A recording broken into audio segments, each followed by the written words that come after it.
नमस्कार CSK news में आप सभी दोस्तों का एक बार फिर से बहुत बहुत स्वागत है। दोस्तों आज दिन भर की जो फटाफट बड़ी खबर निकल के आ रही है कि करके जाने की जैसे देश भर में संक्रमितों के आंकड़े के लाइव स्टेटस के बारे में आपको बताएंगे।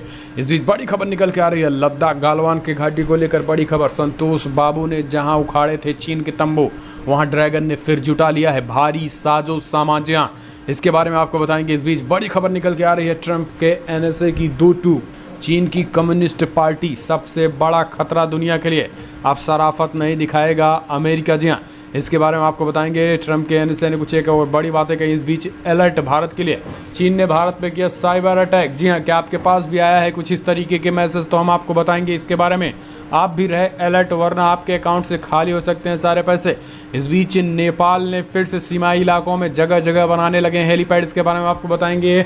आर्मी तैनात कर रहा है भारत बॉर्डर पर नेपाल भी, इसके बारे में आपको बताएंगे। इस बीच बड़ी खबर, गृहमंत्री अमित शाह ने कांग्रेस पार्टी पर हमला बोला, तो इन सब के बीच इसरो का बड़ा ऐलान आया है।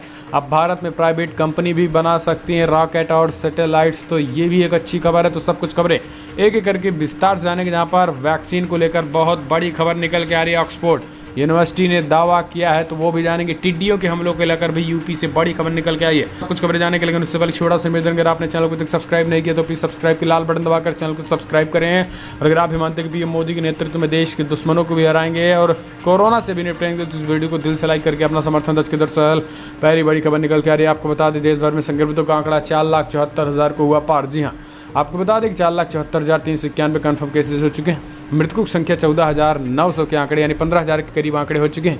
इस बीच राजस्थान में 76 मामले सामने आए हैं, जबकि बात करें आंध्र प्रदेश में आज 553 मामले अभी तक आ चुके हैं। इस बीच बिहार में भी 108 मामले आए हैं, जबकि अभी तक असम में 88 मामले, तो उड़ीसा में 210 मामले अब तक आ चुके हैं। तो ये राज्य दर राज्य आंकड़े हैं। फिलहाल अच्छी खबर ये है कि 2,71,934 लोग स्वस्थ भी हो गए, यानी तेज़ी के साथ स्वस्थ होने वालों का भी आंकड़ा है। फिलहाल चलते हैं अगली बड़ी खबर। गालवान, संतोष बाबू ने जहां उखाड़े थे चीन के तंबू, वहां ड्रैगन ने फिर जुटा लिया है भारी साजो सामान। जी हां, आपको बता दें कि भारत और चीन के बीच गलवान घाटी के पास हालात अभी सुधरे नहीं हैं। 15 जून की घटना के बाद दोनों देशों की सेना भले ही लगातार बातचीत के जरिए मुद्दे को सुलझाने की कोशिश कर रही हैं, लेकिन चीन की ओर से कोई नरम रुख नहीं दिखाया जा रहा है। ताज़ा सैटेलाइट तस्वीरें दिखाती हैं कि चीन की सेनाएं पीछे नहीं हटी हैं, जबकि और मजबूती के साथ मौजूदगी को बढ़ाया है। गालवान घाटी में अभी सब कुछ सामान्य नहीं हुआ है।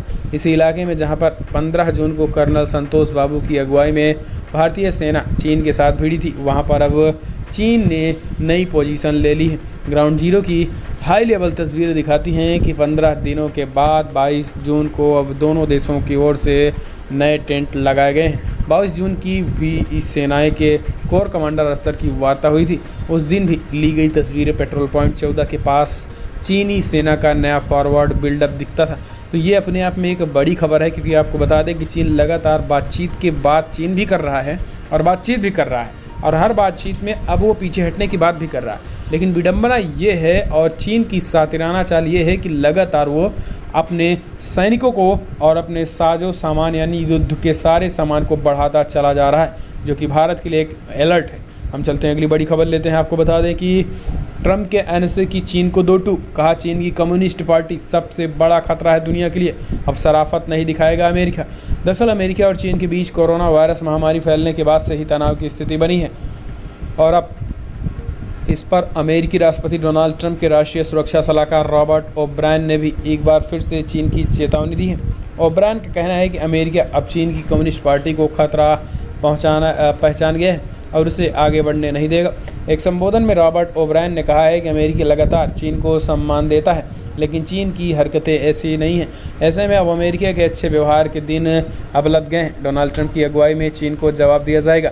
आपको बता दें कि कोरोना वायरस की वजह से अमेरिका में 1.25 लाख के करीब मौतें हो गई। अमेरिकी राष्ट्रपति डोनाल्ड ट्रंप हों या फिर उनकी कैबिनेट का कोई भी सदस्य, इसके लिए चीन को ही जिम्मेदार ठहरा रहा है। तो ये अपने आप में चीन के लिए भी, जिस तरीके से अगर चीन यही हालात रहे तो डोनाल्ड ट्रंप चीन के खिलाफ खुला युद्ध भी छेड़ सकते हैं।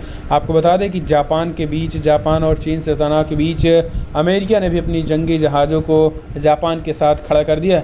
हालांकि भारत के साथ अभी इसलिए नहीं है क्योंकि भारत डायरेक्टली अमेरिका से भी अभी मदद लेने के लिए बिल्कुल भी खारिज कर चुका है। ऐसे में अब चीन अगर यही हरकत रहा तो भारत जवाब का कड़ा देने के लिए मजबूर हो जाएगा। हम चलते हैं अगली बड़ी खबर। अलर्ट, चीन ने भारत में किया साइबर अटैक। क्या आपके पास भी आया है कुछ इस तरीके के मैसेज? जी हाँ, दरअसल भारत चीन सीमा के बीच तनाव चीन ने भारत पे एक साइबर अटैक किया है। साइबर अटैक को लेकर भारत की सुरक्षा एजेंसियों ने अलर्ट जारी किया है। कोरोना महामारी को देखते हुए लोग घबरा कर अपना कोरोना टेस्ट करवाना चाहते हैं। जानकारी के मुताबिक प्राइवेट लैब में महंगे रेट पर हो रहे कोरोना टेस्ट की वजह से अब लोगों के पास फ्री में कोरोना को टेस्ट कराने के लिए मैसेज आ रहे हैं, जिसे एक लिंक दिया गया है। लेकिन हकीकत यह है कि ये लिंक आपकी आर्थिक बर्बादी का कारण भी बन सकता है। इस मैसेज को लेकर सुरक्षा एजेंसियों ने अलर्ट जारी किया है। अगर आपके पास इस तरह का कोई लिंक आता है तो आपको बिल्कुल भी ना खोलें।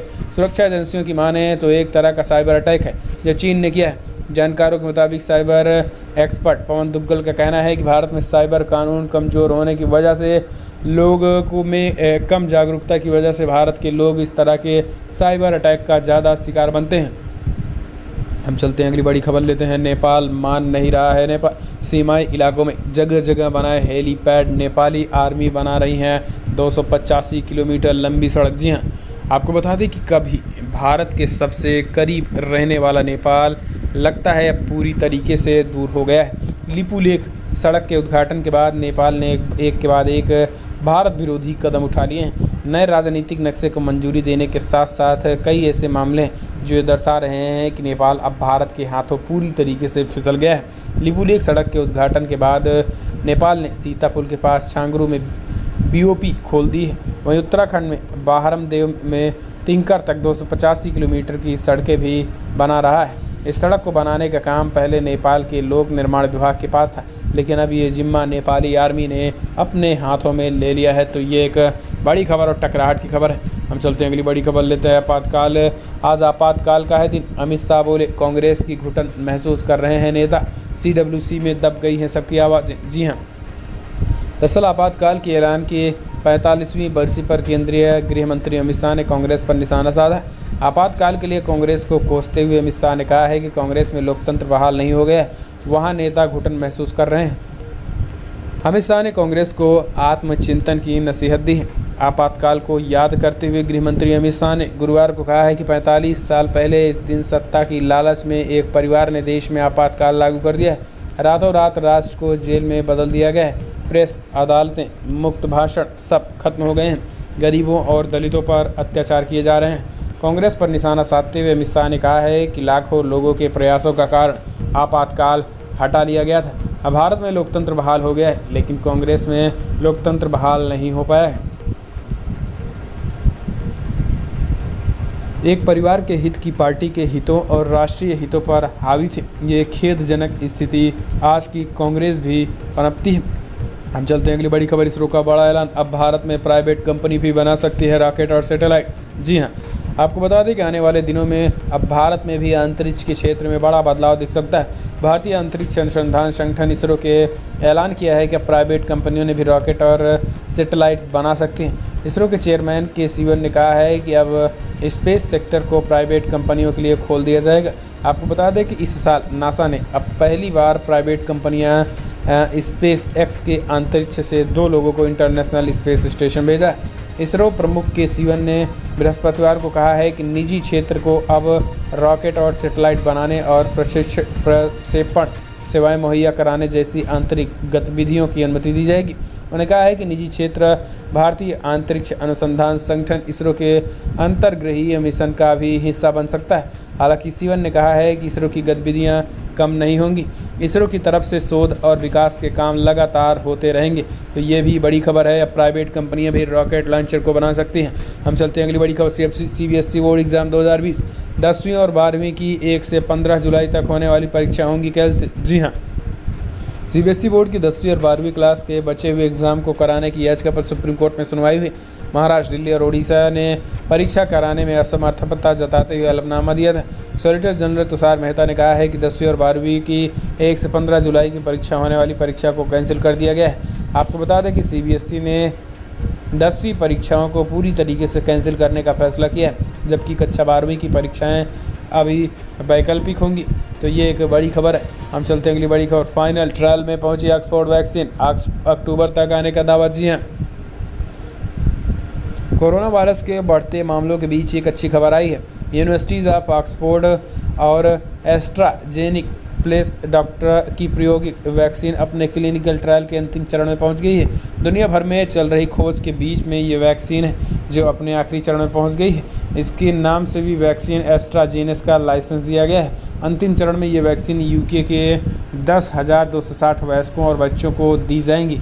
भारत के सीरम इंस्टीट्यूट ऑफ इंडिया ने भी इसमें कुल $100 मिलियन का निवेश किया है ताकि भारत और अन्य निम्न मध्यम आय वाले देशों के लिए इसका बड़े पैमाने पर उत्पादन किया जा सके। इस वैक्सीन का ट्रायल दक्षिणी अफ्रीका और ब्राज़ील में भी किया जा रहा है। यह वैक्सीन वायरस से बनी हुई है जो खास करके सर्दी वाले वायरस को कमज़ोर रूप करती है। इसमें चिंपैंजी जानवर संक्रमित होते हैं। इस वायरस को जेनेटिकली बदला भी गया है, इसलिए ये इंसानों को संक्रमित नहीं कर सकता है। तो ये एक बड़ी खबर है। आपको बता दें कि ऑक्सफोर्ड यूनिवर्सिटी लगातार वैक्सीन को लेकर खोज कर रही है पिछले 6 महीने से, जो कि अब अक्टूबर तक अपने अंतिम चरण में पहुंच जाएगी। हम चलते हैं अगली बड़ी खबर। अब यूपी के बांदा में टिड्डियों का हमला, इलाके में फसल चौपट। जी हाँ, आपको बता दें कि देश के कई इलाकों में टिड्डी दल का हमला जारी है। हज़ारों लाखों की संख्या में टिड्डियाँ खेतों पर हमला बोल रही हैं और देखते ही देखते फसलें चट कर जाती हैं। राजस्थान और मध्य प्रदेश में इसका ज़्यादा असर देखा गया है। ताज़ा मामला यूपी के बांदा का है, जहां तुरा बदौसा गांव में टिड्डियों का हमला हुआ है। 1 घंटे के अंदर इलाके की अनाज और दलहन समेत कई फसलें चौपट हो गई हैं। बांदा के तुरा बदौसा गांव में टिड्डियों के हमले से किसान आफत की पहाड़ टूट पड़ी है, क्योंकि उनकी कई फसलें चौपट हो गई हैं, जिसे निकालने की वे तैयारियों में जुटे हैं। आपको बता दें कि फ़िलहाल तिल और उड़द का सीज़न है। टिड्डियों ने हमला कर उनकी फसल बर्बाद कर दी है। आसपास के किसानों का कहना है कि उन्हें आकाश में काली बदरी जैसी कुछ दिखी है। आपको बता दें कि बाद में पता चला कि ये टिड्डियों का दल है, जिसमें देश के कई इलाकों में आतंक मचा रहा है। टिड्डियों का दल 1 घंटे तक तबाही मचाता रहा है। हम चलते हैं अगली बड़ी खबर लेते हैं। मध्य प्रदेश में दिग्विजय सिंह समेत 150 कांग्रेसियों के खिलाफ FIR दर्ज। जी हाँ, आपको बता दें कि मध्य प्रदेश में उपचुनाव से पहले सियासत चरम पर है। इस बीच नेताओं पर FIR दर्ज कराने के मामले में भी लगातार सामने आ रहे हैं। ये ताज़ा मामला प्रदेश के पूर्व मुख्यमंत्री दिग्विजय सिंह से जुड़ा हुआ है। दिग्विजय सिंह समेत 150 कांग्रेस के कार्यकर्ताओं के खिलाफ FIR दर्ज किया गया है। कोरोना महामारी के नियमों के उल्लंघन के आरोप में इसके खिलाफ मामला दर्ज किया गया है। पेट्रोल डीजल को लेकर इन्होंने इकट्ठा हुए थे कई कांग्रेसी नेता। हम चलते हैं अगली बड़ी खबर लेते हैं। आपको बता दें कि राजस्थान में इम्यूनिटी बढ़ाने के लिए 18 लाख लोगों से ज़्यादा लोगों को वितरित किया गया काढ़ा। जी हाँ, आपको बता दें कि आयुष एवं चिकित्सा मंत्री डॉक्टर रघु शर्मा ने कहा कि कोरोना जैसी महामारी की रोकथाम के लिए आयुर्वेदिक विभाग द्वारा प्रदेश भर में आम जन की इम्यूनिटी यानी रोग प्रतिरोधक क्षमता बढ़ाने के लिए 18 लाख से ज़्यादा लोगों को काढ़ा वितरित किया जा चुका है और ये प्रक्रिया निरंतर जारी है। उन्होंने कहा है कि सरकार आयुर्वेदिक पद्धति को बढ़ावा देने में कोई कोर कसर नहीं छोड़ रही है। आयुष मंत्री ने कहा है कि आयुर्वेदिक विज्ञान विभाग द्वारा प्रदेश में 13 मार्च से 24 जून तक 95,000 से ज़्यादा जगहों पर 18,84,041 लोगों को काढ़ा दिया गया है। तो ये राजस्थान सरकार की बात है। हम चलते हैं अगली बड़ी को। पतंजलि की कोरोनिल पर महाराष्ट्र सरकार ने भी लगाई पाबंदी। पहले राजस्थान ने लगाई थी। दरअसल बाबा रामदेव की दवा कोरोनिल पर राजस्थान सरकार के बाद महाराष्ट्र सरकार भी प्रतिबंध लगा दिया है। महाराष्ट्र सरकार के गृह मंत्री अनिल देशमुख ने कहा है कि कोरोनिल के क्लिनिकल ट्रायल के बारे में अभी कोई पुख्ता जानकारी नहीं है। ऐसे में महाराष्ट्र में इस दवा की बिक्री पर पाबंदी रहेगी। महाराष्ट्र के गृह मंत्री अनिल देशमुख ने गुरुवार को लिखा है कि national institute of medical sciences Jaipur में ये पता लगाया गया है कि पतंजलि के कोरोनिल का क्लिनिकल ट्रायल किया गया था। बाबा रामदेव को चेतावनी देते हुए कहा है कि हमारी सरकार महाराष्ट्र में नकली दवाओं की बिक्री की अनुमति नहीं देगी। तो ये महाराष्ट्र सरकार ने ऐलान किया है। हम चलते हैं अगली बड़ी खबर लेते हैं। आपको बता दें बिग ब्रेकिंग न्यूज़ निकल के आ रही है। दुनिया भर में जो आंकड़े निकल के आ रहे हैं आपको जानना बेहद ज़रूरी है, लेकिन उससे पहले आपको बता दें हरियाणा सरकार ने प्राइवेट हॉस्पिटलों को दी चेतावनी। कोरोना मरीजों से मनमाने दाम पे अगर वसूला तो ठीक नहीं होगा। जी हाँ, दरअसल कोविड-19 के इलाज के लिए निजी हॉस्पिटलों के लिए हरियाणा सरकार ने प्रस्ताव तैयार किया। स्वास्थ्य विभाग की ओर से यह प्रस्ताव बनाकर मुख्यमंत्री कार्यालय को भेज दिया गया, जिस पर अंतिम फैसला लिया जाएगा।